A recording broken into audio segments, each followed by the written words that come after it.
Hey y'all, what's up? It's Cody Cachet on the microphone. On the microphone, on the microphone. It's Cody Cachet. I said, let's go.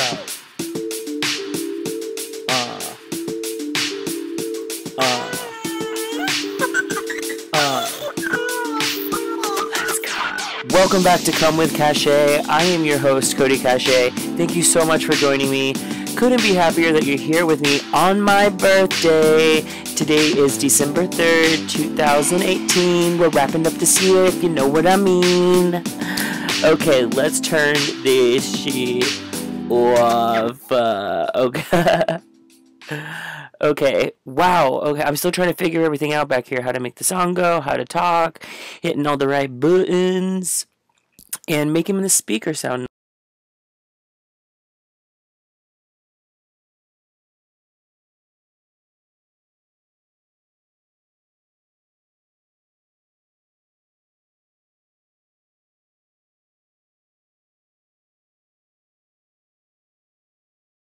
You know this stuff, okay? All right. Hopefully that got a few of you to laugh out there, because I know some of my friends or my gays will be listening and they would have been going through that with me and been like, So hopefully I didn't lose any gay points for that one. But I was even more excited to see the fact that Bring It On was acknowledged in that movie. I mean, I would have done anything for a Kirsten Dunst appearance, but, you know, she's probably a little bit of a diva, because I know Ariana probably reached out to her based on the other star-studded cast members they have. Can we just talk about Kris Jenner? And playing the mom, it was her name, Amy Poehler. Oh my God, I'm dying. The girls are on the stage and she's holding the camera. Oh my God, it was priceless. And then we've got Stifler's mom, Jennifer Coolidge, and oh my gosh, can we just talk about how she looks exactly the same? Like, she has always looked done up, and she is hot, and she does this thing that doesn't work for some people. A lot of people, we would complain about their plastic surgery. She's had this done, and she's had that done, and blah, blah, blah, blah, blah. No, we accept it, and we love her for it. And it's like she goes to the line and she hasn't crossed. There's been times where we're like, oh, she's going to go over, and she doesn't. She remains to be fabulous and amazing, and the gays love her. So, one other thing I did not, let's just also point out that American Pie came out in year 2000. So, and she was also in Legally Blonde, which they did pay homage to that as well. So, they're kind of going over like a 10-year span here. And in that 10-year span, how about what was huge was MySpace.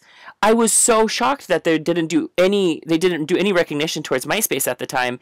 And that got me thinking. I was like, oh, I'm having a moment about my exes, because I actually met my very first boyfriend on MySpace. And I'm just going to go ahead and tell you guys that little story. I wish I had a little segment sound like do do do do do do do do, like on to this next part. Okay, so what was that? So in 2006, 5. I think it was 2005. I met my first boyfriend on MySpace. That's about the extent of the story. I don't remember how we met. I remember that his profile name, his username was a photo op with legs. And if you're listening, or if you ever hear this, Chris, this is about you. Send me, like, you need to tell me this story. I don't remember the exact details, but I do know that we somehow got in touch. We started seeing each other. He lived 45 minutes away from me. So this guy was the best, guys. I'm telling you what. Excuse me. Let me make sure that this is still recording. I feel, I'm learning this still, and I can't see everything that's happening. Yes, we're still going. So, Chris was the best boyfriend ever. He was also my longest relationship, which is kind of sad because I'm now 28 years old, and my longest relationship was when I was in high school, and it was 2.5 years. All my grown friends tell me that relationship does not count, because you don't count your relationships when you're in high school, but it still feels so real. Am I a baby? Am I, like, not growing up? I look back at my relationship in high school because I don't know. it was just such a fun time, you know, and I remember how much that relationship shaped me as a person for a long time, and the ones to follow, they all have. So anyways, so I'm thinking, oh my God, I met my boyfriend on MySpace, and then I'm currently going through a breakup right now. So my boyfriend, my ex-boyfriend, I mean, it's over, right? Brandon, I'm pretty sure if you're listening to this, you know that it's over. You're the one who dealt me the cards. We had broken up a couple of times, you know, on and off. It was never like on and off in like other relationships I've been in. It was like we had terrible circumstances for our relationship as far as like distance goes, and our schedules. It was tough, financial stuff. So it was hard for us to go back and forth. We had the schedule where he would come for weeks and then he would be gone for weeks, and I didn't, you know, he would be here for too long. And I tell you what, it is this is one of the key points I want to talk about in this video. It is very, very, very, very hard to get to know someone in a long distance and then try to be in a relationship. It's one thing if you're already in a relationship and then it becomes long distance. Now, I know this 2 times over, you know? So from the first time with Colton that I was in this, like, you know, we thought that we knew each other. We had talked for years, but we hadn't really spent much time together. Then the first couple of times we spent time together, we were just like, we had this undying love for each other and affection. And then I learned from that when I had the biggest disappointment of my entire life with that relationship. It hurt so much. And even being able to talk about it now is hard. It's not hard in this moment, but it was so hard for me to get to this point. My friends are probably so proud of me. But I learned in that relationship that, like, you cannot, like, so I met Brandon in December. It's been 1 year, Brandon, that we met each other ago, and in December in Las Vegas. And then so we saw each other a couple of times in Las Vegas when I was visiting, and then his parents lived in Los Angeles, outside of LA, and he would go back and forth to visit them.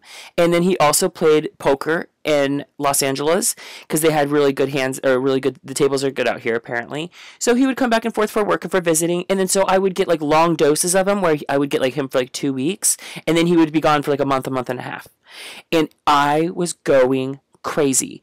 So not only are we going to talk about like how you have to like be heartbroken when he's gone, and then readjust when he's back, and then get attached to that person when he's back, and then be you know, kind of going through that, like, for self-protection, I would get kind of bitter, and I would be kind of closed off and far from him, and then this whole time when we were apart, I would kind of keep my distance, and then he's back, and it was like this cycle.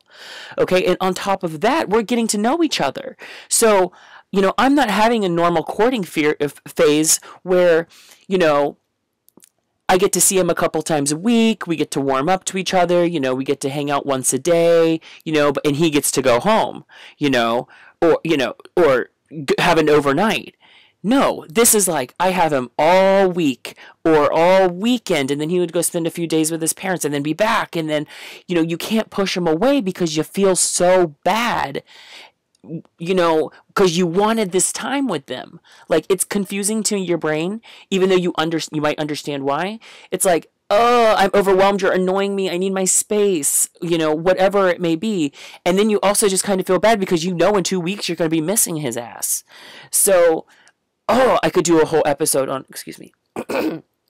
I could do a whole episode on long distance relationships. So, I'm going to go ahead and write that one down for myself. So maybe that was helpful for someone out there. I don't know. Okay, guys. So I did want to talk about some of the things that I learned from my ex, because this last year, I can say a year now that I just noticed that it's been a year since I met Brandon. But especially the last 3 or 4 months. 4 months. Some of the most difficult times in my adult life. I mean, I was having a high at the beginning of the year. I had moved. I did so much this year. And then I managed everything, I thought, pretty well. Okay, I wouldn't really say that I was managing things well, because on the outside, things didn't look like they were going well, I was just doing the best that I can. You know, I've got my coping skills, my strategies, you know, my support system, and you know, everybody knows what's going on, and they're like, everyone would tell you, wow, that is a lot, you know, this is a lot that you're going through. So I was just doing the best that I can. And you know, and then all of a sudden I got my trigger, and I really started to break. You know, I really started to break down, and that when that happened, I started to realize so much about what had been going on the last the last 9 months of my relationship. I was like, oh wow, you know, my boyfriend, he I always had kind of like I always found that our relationship to be somewhat limiting. Like, I knew that I wasn't getting all of my needs met in the relationship, but I knew that he was a good person, and I knew that I wanted to take care of him, and not like the bad kind of way that we're all taught to avoid, or we've been told to avoid, you know, but like, we would care for each other, and he was a good person, and I knew that he would do right, and he wouldn't hurt me. So that was a safety that I needed at the time to heal from Colton and my last relationship and to start to move on. But what I didn't realize, I played this thing up. I was like, Brendan, you know, he's just fun, and I don't know, but what I didn't realize is that how much I started to lean on him through all of my stressful times. And then what happened is these stressful times literally drown out all of those good things that we got to look forward to sharing together. And that is what kills me in this relationship, is that I let things get to that point where I couldn't do it on my own. I used him as a crutch. And then when he fell over and broke, and he couldn't hold me up anymore, I actually was forced to take back control of my life and heal and deal with these things that I didn't know how to deal with. You know, I wasn't dealing with them. I was letting time pass, and I was hoping things would get better. And no, things just started to add up. Things just start to build up on you. You know, life doesn't get better. More shit starts happening, and it's all about how you can cope with it. So I learned this one way before I got into this situation, because I've been through lots of rough times. We all have. But I try my best in my everyday life, in small things I see and choices I make, to the big ones and the big events that happen, is to not judge things good or bad. You know, look at everything at an even keel and just enjoy every bit of it the best that you can. If it's something that you would call bad, you know, we hold on to the good things, and we want them to last forever, and then the moment we experience something bad, we want to change it and push it away. So what we got to do is really just embrace the best in every situation, you know, and that isn't good or bad, that's just managing. So once I was forced to do that in my relationship, I took off to Florida. So my relationship, you know, I was supposed to go on a trip that I had scheduled, and thank God that I did. It gave Brandon and I the space that we needed from each other, and I have had an incredibly healing time with my family. So I realized when I'm going through this stuff with my family the last couple of weeks, that, oh my God, I was having a lot of these same issues with Brandon, you know, and then I realized, and then I think about some of my closest friends. I'm like, these are my issues. I have a lot of healing to do. I have abandonment issues. I have fear of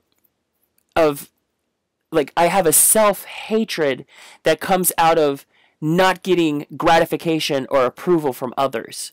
And that I know, and I'm identifying through these times right now where to place my action to make the changes for myself that I need for them and for my own life.